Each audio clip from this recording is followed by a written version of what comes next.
Machine शब्द सुनते ही सबसे पहली तस्वीर क्या बनती है दिमाग में?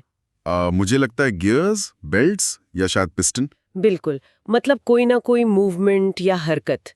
हमारी एक बुनियादी धारणा होती है कि जहाँ काम हो रहा है वहाँ गति तो होनी ही चाहिए। हाँ, आमतौर पे तो हम यही सोचते हैं। लेकिन आज के हमारे इस डीप डाइव में हम जिन स्रोत सामग्रियों का विश्लेषण कर रहे हैं ना, जैसे वो 3D एनिमेशन और तकनीकी दस्तावेज, वो एक ऐसी मशीन के बारे में बताते हैं जो इस पूरी धारणा को ही पलट के रख देती है। हम बात कर रहे हैं पावर ट्रांसफॉर्मर की। ये सच में इंजीनियरिंग की सबसे शानदार उपलब्धियों में से एक है ना? मतलब सोचिए, 11,000 वोल्ट्स या उससे भी भारी मात्रा में इलेक्ट्रिकल ऊर्जा को ये एक्स्ट्रा हाई वोल्टेज में बदल देता है। और वो भी पूरी तरह से स्थिर रहकर। बिल्कुल। इस पूरी प्रक्रिया में मशीन के अंदर का एक भी पुर्जा अपनी जगह से नहीं हिलता। कोई रोटर नहीं, कोई गियर नहीं। बाहर से देखिए तो बस लोहे का एक विशाल शांत बक्सा दिखता है। लेकिन अंदर की कहानी एकदम अलग है। हमारे पास जो स्रोत सामग्री है उसमें ट्रांसफॉर्मर के आंतरिक हिस्सों को बहुत ही सूक्ष्मता से समझाया गया है। हाँ, मैंने भी देखा वो। जब हम उस 3D एनिमेशन को देखते हैं तो साफ हो जाता है कि ये शांति केवल बाहरी है।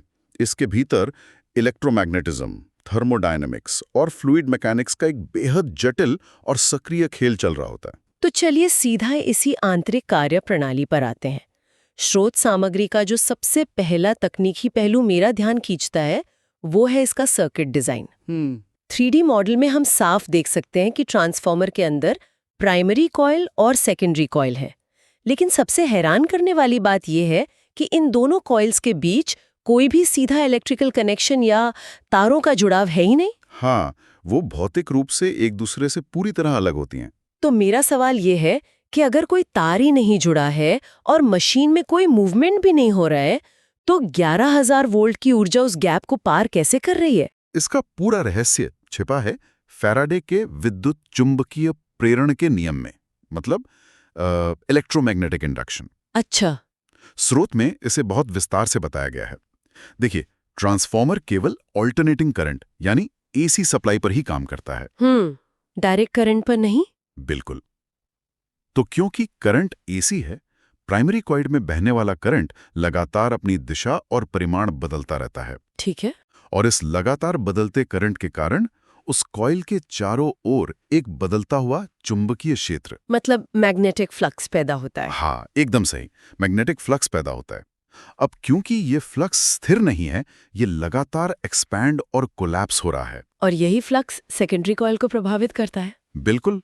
और क्योंकि सेकेंडरी कॉइल उस बदलते हुए चुंबकीय क्षेत्र के दायरे में रखी होती है, तो फैराडे के नियम के अनुसार ये बदलता हुआ फ्लक्स सेकेंडरी कॉइल के तारों में एक वोल्टेज पैदा कर देता है। मतलब ऊर्जा पहले इलेक्ट्रिकल से मैग्नेटिक रूप में बदलती है। हाँ, फिर उस गैप को एक अदृश्य चुंबकीय क्षेत्र के रूप में पार करती है और सेकेंडरी कॉइल में वापस इलेक्ट्रिकल ऊर्जा बन जाती है। अरे वाह, ये तो किसी बहुत बड़े औद्योगिक स्तर के वायरलेस चार्जर की तरह काम कर रहा है। ये बहुत ही सटीक एनालॉजी है। और आपको पता है, ऊर्जा का नुकसान कम हो, इसके लिए ट्रांसफॉर्मर का कोर सिलिकॉन स्टील का बना होता है, जो इस चुंबकीय प्रवाह को एक रास्ता देता है। बहुत ही शानदार प्रक्रिया है। अगर हम इस इलेक्ट्रोमैग्नेटिक इंडक्शन के सिद्धांत को देखें, तो क्या इसी सिद्धांत का इस्तेमाल अन्य मशीनों में भी किया जाता है? हाँ, बिल्कुल। वास्तव में स्रोत सामग्री में एक बहुत ही दिलचस्प तुलना की गई है 3-फेज इंडक्शन मोटर के साथ। अच्छा, मोटर में भी? हाँ, 3-फेज इंडक्शन मोटर भी बिल्कुल ट्रांसफॉर्मर के इसी सिद्धांत पर काम करती है। उसमें भी स्टेटर और रोटर के बीच कोई सीधा इलेक्ट्रिकल संपर्क नहीं होता है। वहां भी बदलता हुआ चुंबकीय क्षेत्र ही ऊर्जा ट्रांसफर करता है। लेकिन मोटर में तो रोटर घूमता है ना, जबकि ट्रांसफॉर्मर पूरी तरह से स्थिर रहता है। यही तो इंजीनियरिंग का असली कमाल है। सिद्धांत एक ही है, लेकिन ट्रांसफॉर्मर के डिजाइन में हमने सेकेंडरी कॉइल को भौतिक रूप से एक जगह फिक्स कर दिया है, ताकि हमें केवल वोल्टेज में बदलाव मिले, कोई गति नहीं। एकदम सही। जबकि मोटर में हमने रोटर को घूमने के लिए स्वतंत्र छोड़ दिया है, ताकि वही इंडक्शन एक टॉर्क पैदा करे। एक ही भौतिकी है, लेकिन इंजीनियरिंग के जरिए दो बिल्कुल अलग परिणाम। ये तुलना ये समझने में बहुत मदद करती है कि वैज्ञानिक सिद्धांतों को कैसे ढाला जाता है। लेकिन अब अगर हम वापस ट्रांसफॉर्मर के स्थिर डिजाइन पर आएं, तो मुझे एक बहुत बड़ी इंजीनियरिंग चुनौती नजर आ रही है। कौन सी चुनौती?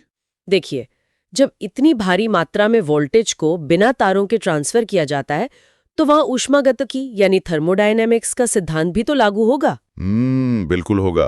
मेरा मतलब है वहाँ भयंकर मात्रा में गर्मी पैदा होनी चाहिए। और क्योंकि मशीन पूरी तरह से लोहे के बक्से में पैक है, तो ये गर्मी बाहर कैसे निकलती है? मशीन पिघलती क्यों नहीं? ये इस पूरे सिस्टम की सबसे बड़ी समस्याओं में से एक है। इस I²R लॉस और कोर के मैग्नेटिक लॉस के कारण जो भारी मात्रा में गर्मी पैदा होती है ना, उसे कंट्रोल करना बहुत जरूरी है। तो इसके लिए क्या किया जाता है? स्रोत सामग्री स्पष्ट करती है कि ट्रांसफार्मर की कॉइल्स को सिर्फ खाली हवा में नहीं रखा जाता। पूरे मुख्य टैंक को एक विशेष प्रकार के खनिज तेल से भर दिया जाता है, जिसे ट्रांसफार्मर ऑयल कहते हैं। हाँ। तो ये तेल एक कूलेंट की तरह काम करता है? मतलब कॉइल्स की गर्मी को सोखकर उसे बाहरी टैंक और रेडिएटर्स तक पहुंचाता है। बिल्कुल। लेकिन सिर्फ कूलेंट ही नहीं, ये एक बेहद उच्च गुणवत्ता वाला इंसुलेटर भी है। अच्छा, इंसुलेटर भी है? लेकिन सिर्फ तेल ही क्यों? क्या पानी इस्तेमाल नहीं कर सकते थे? अरे नहीं, ये पानी तो बिजली का सुचालक है। वो तुरंत एक शॉर्ट सर्किट पैदा कर देगा। हाँ, वो तो है। और हवा की डाइलेक्ट्रिक स्ट्रेंथ उतनी अधिक नहीं होती। ये ट्रांसफार्मर ऑयल हाई वोल्टेज को कॉइल से निकलकर लोहे के टैंक में जाने से रोकता है। समझ गए। लेकिन ये तेल वाला समाधान तो अपने आप में एक नई भौतिक समस्या को जन्म दे रहा है ना? वो कैसे? देखिए, अगर वो पूरा लोहे का टैंक तेल से भरा हुआ है और अंदर भारी गर्मी पैदा हो रही है, तो तरल पदार्थ गर्म होने पर फैलते हैं, उनका वॉल्यूम बढ़ता है। Thermal expansion. हाँ, अगर वो पूरी तरह से सील बंद और कड़क लोहे का टैंक है और अंदर का तेल फैल रहा है, तो दबाव इतना बढ़ जाएगा कि वो टैंक एक बम की तरह फट सकता है। आप बिल्कुल सही सोच रही हैं। और अगर इस फैलाव को जगह न दी जाए तो टैंक की वेल्डिंग टूट जाएगी।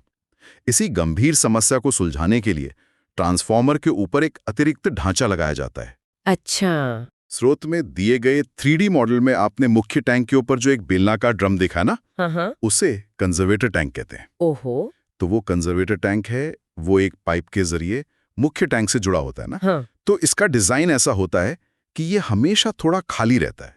मतलब ताकि जब मुख्य टैंक का तेल गर्म होकर फैले तो उसे ऊपर बढ़ने के लिए खाली जगह मिल सके। सटीक रूप से। कंजर्वेटर टैंक आमतौर पर लगभग आधा भरा होता है और आधा खाली। जब ट्रांसफार्मर फुल लोड पर होता है और गर्मी बढ़ती है तो तेल का स्तर पाइप के रास्ते कंजर्वेटर टैंक में ऊपर उठने लगता है, और जब लोड कम होता है या मौसम ठंडा होता है तो तेल सिकुड़ता है और वापस नीचे आ जाता है। ये तो किसी प्रेशर कुकर के सेफ्टी वाल्व या एक्सपेंशन बलून की तरह काम कर रहा है। बिल्कुल। लेकिन रुकिए, अगर ये सिस्टम ऐसे काम कर रहा है तो मुझे इसमें एक बहुत बड़ी तकनीकी खामी नजर आ रही है। खामी? कैसी खामी? देखिए, अगर कंजर्वेटर टैंक आधा तेल से और आधा हवा से भरा है, तो जब तेल ऊपर उठेगा वो अंदर की हवा को बाहर धकेलेगा, और जब तेल ठंडा होकर सिकुड़ेगा तो वो कंजर्वेटर टैंक में एक वैक्यूम बनाएगा, जो बाहर के वातावरण से हवा को अंदर खींचेगा। बिल्कुल खींचेगा। इसका सीधा मतलब है कि ये विशाल ट्रांसफार्मर सचमुच अपने आसपास की हवा में सांस ले रहा है। अरे वाह, आपने बहुत सही पकड़ा। इंजीनियरिंग की भाषा में इसे वास्तव में ट्रांसफार्मर की ब्रीदिंग ही कहा जाता है। लेकिन समस्या तो ये है कि बाहरी हवा साफ या सूखी नहीं होती है, उसमें नमी होती है, धूल होती है। हाँ, होती है। और आपने ही बताया था कि ट्रांसफार्मर ऑयल की सबसे बड़ी खूबी उसकी डाइलेक्ट्रिक स्ट्रेंथ है। अगर बाहरी हवा की नमी उस तेल में मिल गई तो पानी और बिजली का मिश्रण तो तेल को बर्बाद कर देगा, अंदर शॉर्ट सर्किट हो सकता है। आपकी चिंता एकदम जायज है, और यही कारण है कि बाहरी हवा को सीधे कंजर्वेटर टैंक में जाने की अनुमति कभी नहीं दी जाती। तो फिर क्या करते हैं? स्रोत सामग्री एक बहुत ही महत्वपूर्ण उपकरण पर प्रकाश डालती है, जिसे ब्रीदर कहते हैं। ये ब्रीदर कंजर्वेटर टैंक के एयर वेंट पर लगाया जाता है। अच्छा, तो जब ट्रांसफार्मर सांस अंदर लेता है तो बाहर की हवा को इस ब्रीदर के अंदर से होकर गुजरना पड़ता है। बिल्कुल। तो ये ब्रीदर काम कैसे करता है? क्या ये कोई फिल्टर है? ये एक केमिकल स्क्रबर की तरह काम करता है। ब्रीदर के अंदर सिलिका जेल के क्रिस्टल्स भरे होते हैं। ओहो, सिलिका जेल। हाँ, इसमें हवा से नमी को सोखने की बहुत उच्च क्षमता होती है। जब नम हवा इस जेल से गुजरती है तो ये पानी के सारे कणों को खींच लेता है, और केवल एकदम सूखी हवा ही टैंक के अंदर पहुंच पाती है। बिल्कुल सही। लेकिन एक समय के बाद तो वो सिलिका जेल भी नमी से पूरी तरह फुल हो जाएगा ना, संतृप्त हो जाएगा। फिर वो काम कैसे करेगा? ये बहुत ही प्रैक्टिकल सवाल है। इसीलिए सिलिका जेल को ऐसे डिजाइन किया गया है कि वो अपना रंग बदल के स्थिति बता सके। रंग बदल कर? हाँ, ताज़ा सिलिका जेल का रंग नीला होता है, लेकिन जैसे जैसे वो नमी सोखता है उसका रंग बदलकर गुलाबी होने लगता है। अच्छा, ब्लू से पिंक। ये तो मेंटेनेंस टीम के लिए एक बहुत बढ़िया विजुअल इंडिकेटर है ना? उन्हें पता चल जाता है कि अब जेल को बदलने का समय आ गया है। और हाँ, ब्रीदर के सबसे निचले हिस्से में एक छोटा सा ऑयल कप भी होता है। वो किस लिए? वो हवा में मौजूद धूल के कणों को फंसा लेता है ताकि धूल जेल तक या ट्रांसफार्मर तक ना पहुंच पाए। वाह, ये पूरा सिस्टम कितना सुव्यवस्थित है। हवा पहले तेल के कप से टकराकर धूल छोड़ती है, फिर सिलिका जेल से गुजर के नमी छोड़ती है। ये मशीन अपने आप को सुरक्षित रखने के लिए लगातार काम कर रही है। बिल्कुल, लेकिन ये तो बाहरी खतरों से बचाव की बात हो गई। मशीन के अंदर भी तो चीजें खराब हो सकती है ना? जैसे अगर इतना हाई वोल्टेज लगातार अंदर जा रहा है तो कभी ना कभी कॉइल का इंसुलेशन कमजोर हो सकता है या वाइंडिंग के बीच माइनर शॉर्ट सर्किट हो सकता है। हाँ, इसे इंटरनल फॉल्ट कहते हैं। तो ऐसी स्थिति में जहां हम मशीन के अंदर देख नहीं सकते और मशीन कोई शोर भी नहीं कर रही है, तो हमें इस आंतरिक खराबी के बारे में पता कैसे चलेगा? यहीं पर स्रोत सामग्री का सबसे दिलचस्प मैकेनिकल डिवाइस सामने आता है। इसे बुकोल्स रिले कहा जाता है। Buchholz relay? हाँ, इसे खास तौर पर इस तरह के अदृश्य और आंतरिक खतरों को पहचानने के लिए ही डिजाइन किया गया है। ये लगा कहाँ होता है? यह मुख्य टैंक और कंजर्वेटर टैंक को जोड़ने वाले पाइप के ठीक बीच में लगाया जाता है। मतलब ये उस रास्ते पर बैठता है जहां से तेल ऊपर नीचे होता है, लेकिन ये बिना किसी डिजिटल सेंसर के एक शॉर्ट सर्किट को कैसे भांप लेता है? इसका काम करने का तरीका पूरी तरह से फ्लूइड डायनामिक्स और रसायन विज्ञान पर आधारित है। अच्छा, वो कैसे? देखिए, जब ट्रांसफार्मर के अंदर कोई भी इंटरनल फॉल्ट होता है ना, जैसे स्पार्किंग या बहुत ज्यादा गर्मी पैदा होना, तो उस जगह का तेल उस भयंकर गर्मी के कारण टूटने लगता है, डिकम्पोज होने लगता है। तेल के टूटने से हाइड्रोकार्बन गैसें पैदा होती हैं, मुख्य रूप से हाइड्रोजन और मीथेन। और क्योंकि गैस हमेशा तरल पदार्थ से हल्की होती है, तो वो गैस के बुलबुले ऊपर की तरफ उठेंगे। बिल्कुल, वे बुलबुले मुख्य टैंक से कंजर्वेटर की तरफ जाने के लिए उसी पाइप से गुजरते हैं जहां हमारा बुकोल्स रिले लगा है। समझ रही हूँ। बुकोल्स रिले का डिजाइन एक उल्टे कटोरी जैसा होता है। जब गैस के बुलबुले ऊपर उठते हैं तो वे इस रिले के ऊपरी हिस्से में जाकर जमा होने लगते हैं। तो ये जमा हुई गैस रिले के अंदर तेल को विस्थापित करने लगेगी, उसे नीचे धकेलेगी। एकदम सही। और इस विस्थापन से कोई मैकेनिकल ट्रिगर सक्रिय होता होगा? सटीक पकड़ा आपने। रिले के अंदर 2 फ्लोट्स होते हैं। जब किसी माइनर फॉल्ट के कारण धीरे धीरे गैस जमा होती है तो रिले के अंदर तेल का स्तर नीचे गिरता है। ठीक है। इससे ऊपरी फ्लोट नीचे की तरफ झुक जाता है। इस फ्लोट के साथ एक मर्करी स्विच जुड़ा होता है। अच्छा, मर्क्यूरी स्विच। हाँ, जैसे ही फ्लोट झुकता है, मर्करी फिसलकर 2 कॉन्टैक्ट्स को जोड़ देता है और एक इलेक्ट्रिकल सर्किट पूरा कर देता है, जिससे कंट्रोल रूम में अलार्म बजने लगता है। ये तो सच में कमाल की इंजीनियरिंग है। कोई जटिल इलेक्ट्रॉनिक्स नहीं, सिर्फ गैस का जमा होना, तेल का नीचे जाना और एक फ्लोट का झुकना।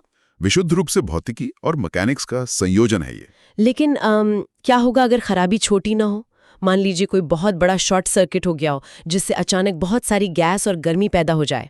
उस भयानक स्थिति के लिए बुकोल्स रिले में जो दूसरा यानी निचला फ्लोट होता है ना, वो काम आता है। वो कैसे काम करता है? जब कोई मेजर फॉल्ट होता है तो तेल गैस में इतनी तेजी से बदलता है कि मुख्य टैंक से कंजर्वेटर की तरफ तेल की एक बहुत तेज लहर दौड़ती है।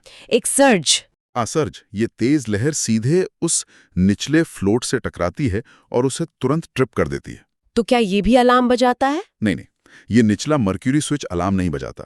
ये सीधे ट्रांसफार्मर के मुख्य सर्किट ब्रेकर को ट्रिप करने का कमांड भेजता है। ओहो, मतलब पलक झपकते ही मशीन मेन ग्रिड से कट जाती है। बिल्कुल, और एक भयानक विस्फोट टल जाता है। ये सच में एक मास्टरपीस है। ऐसा लगता है बुकोल्स रिले किसी जीवित प्राणी के नर्वस सिस्टम की तरह है। सही कहा।